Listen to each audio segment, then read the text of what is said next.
नमस्कार, मैं हूं अंकुर और आप देख रहे हैं सत्यहिंदी.com। आइए एक नजर डाल लेते हैं अब तक की सुर्खियों पर। ऐसे समय जब पूरे देश में ऑक्सीजन के लिए हाहाकार मचा हुआ है और इस मामले में दिल्ली की स्थिति बेहद खराब है, एक बहुत ही भयावह खबर आई है।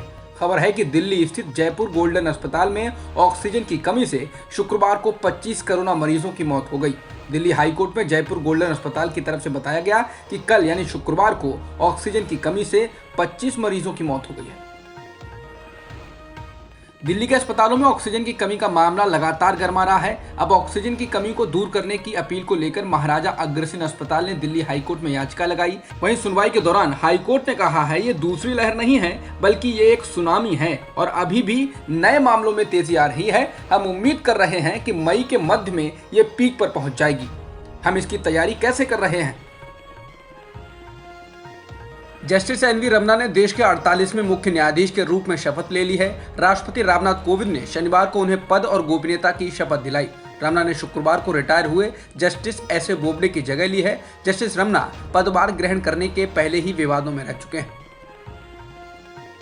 सीजेआई एस ए बोबडे की विदाई समारोह में एससीबीए अध्यक्ष और वरिष्ठ वकील विकास सिंह ने कहा कि निवर्तमान सीजेआई एस ए बोबडे ने बाबरी मस्जिद और राम मंदिर विवाद की मध्यस्थता की प्रक्रिया में अभिनेता शाहरुख खान को शामिल करने का सुझाव दिया था। विकास सिंह ने कहा कि जस्टिस बोबडे की मध्यस्थता के प्रति प्रतिबद्धता ऐसी थी ये जानकर कि मैं शाहरुख खान के परिवार को जानता हूं। उन्होंने मुझसे पूछा क्या शाहरुख खान मध्यस्थता प्रक्रिया में भाग लेने के लिए इच्छुक होंगे, इसलिए मैंने शाहरुख खान से बात की और वह इच्छा से भी ज्यादा तैयार थे। उन्होंने कहा कि देश में इस तरह के धार्मिक सद्भाव के माध्यम से हिंदू और मुसलमान एक साथ शांति से रह सकते हैं। हालांकि दुर्भाग्य से मध्यस्थता से काम नहीं चला।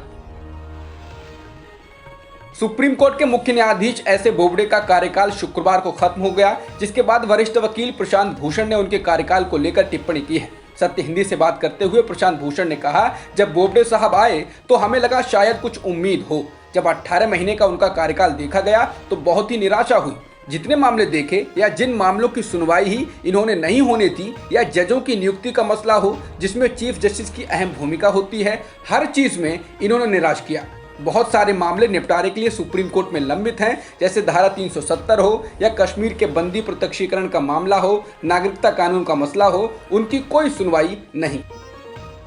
सुप्रीम कोर्ट को लेकर वरिष्ठ वकील प्रशांत भूषण ने कहा कि सुप्रीम कोर्ट का जो रोल पिछले सालों से दिख रहा है उससे ये लगता है कि सुप्रीम कोर्ट ने सरकार के सामने घुटने टेक दिए हैं।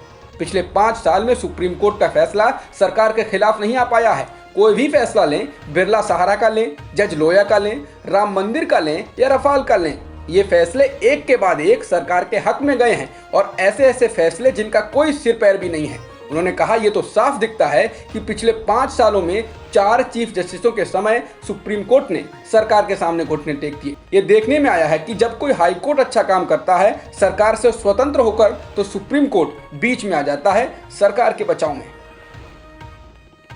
भारत में पिछले एक दिन में रिकॉर्ड 3,46,000 से अधिक कोरोना संक्रमण के मामले दर्ज किए गए हैं। ये लगातार तीसरा दिन है जब भारत में एक दिन में 3 लाख से अधिक केस दर्ज किए गए हैं। इसके अलावा इस दौरान 2,624 लोगों की मौत भी हुई है। इस दौरान एक दिन में 17 लाख से अधिक सैंपल्स की टेस्टिंग की गई। फिलहाल भारत में सक्रिय मामले 25,52,000 से अधिक हो गए हैं और कुल मृतकों की संख्या 1,89,000 से ज्यादा हो चुकी है। इसके अलावा देश में अभी तक 13,83,79,000 से अधिक लोगों को वैक्सीन की डोज दी जा चुकी है। देश में कोरोना वैक्सीन की कीमतों को लेकर चल रहे विवाद के बीच अब स्वास्थ्य मंत्रालय ने एक ट्वीट कर स्पष्टीकरण जारी किया है। स्वास्थ्य मंत्रालय ने कहा है कि केंद्र सरकार कोविशील्ड और कोवैक्सीन दोनों की कीमत 150 रुपए ही रखने वाली है। इसके अलावा स्वास्थ्य मंत्रालय ने कहा कि केंद्र सरकार राज्यों को मुफ्त वैक्सीन मुहैया कराना जारी रखेगी। दरअसल कांग्रेस नेता जयराम रमेश ने अंग्रेजी अखबार इंडियन एक्सप्रेस की खबर की कटिंग को ट्वीट कर कहा था कि भारत सरकार अब कोवैक्सीन की एक डोज 400 रुपए में देगी, जो कि अमेरिका, ब्रिटेन और यूरोपियन देशों में तय कीमतों से कहीं अधिक है। इसी ट्वीट के जवाब में केंद्रीय स्वास्थ्य मंत्रालय ने स्पष्टीकरण जारी किया। महाराष्ट्र में पिछले एक दिन में 66,836 कोरोना संक्रमण के मामले दर्ज किए गए हैं, जो कि कुल मामलों का 19% हैं और 773 लोगों की जान भी गई है। इसके बाद यूपी का नंबर आता है, जहां एक दिन में 37,000 से अधिक संक्रमण के मामले दर्ज किए गए। वहीं केरल में 28,000 से अधिक केस दर्ज किए गए हैं। ऐसे समय में जब दिल्ली के मुख्यमंत्री अरविंद केजरीवाल और प्रधानमंत्री नरेंद्र मोदी के बीच बैठक के प्रोटोकॉल के उल्लंघन पर ठनी हुई है, राजधानी में पिछले 24 घंटों में 348 लोगों की मौत कोरोना से हो गई है, जो अब तक का रिकॉर्ड है। इस दौरान कोरोना के 24,331 नए मामले दर्ज किए गए हैं। इसके साथ ही दिल्ली में कोरोना संक्रमित लोगों की संख्या 9,80,679 हो गई और सक्रिय कोरोना मामले बढ़कर 92,000 हो गए हैं। राष्ट्रीय राजधानी में अब तक कोरोना वायरस से 13,541 लोगों की मौत हो चुकी है। इसके साथ ही पॉजिटिविटी रेट 32% से ऊपर हो गई है। दिल्ली में हर रोज कोरोना के रिकॉर्ड मामले दर्ज किए जा रहे हैं। इस बीच पता चला है कि दिल्ली में यूके वेरिएंट से संक्रमण के मामलों में काफी तेजी आई है।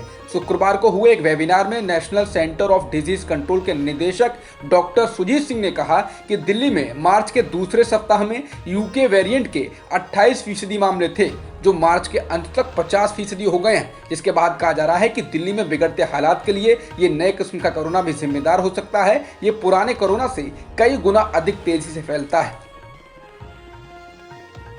महाराष्ट्र के पूर्व गृह मंत्री अनिल देशमुख के घर पर आज सुबह सीबीआई ने तलाशी ली है। ऐसा उसने पूर्व गृह मंत्री के खिलाफ भ्रष्टाचार को लेकर एफआईआर दर्ज करने के बाद किया है। देशमुख के अलावा और कई अज्ञात लोगों पर पूर्व सीपी परमवीर सिंह के आरोप के मामले में केस दर्ज किया गया है।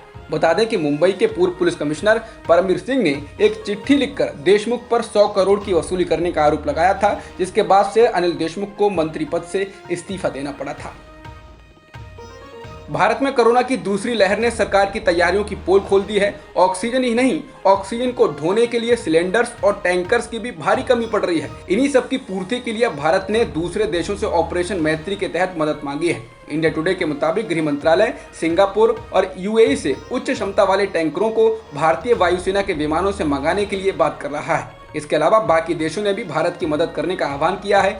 ईयू ने कहा है कि वो भारत के साथ है और 8 मई को होने वाली ईयू इंडिया बैठक में इस वायरस से निपटने को लेकर चर्चा करेगा।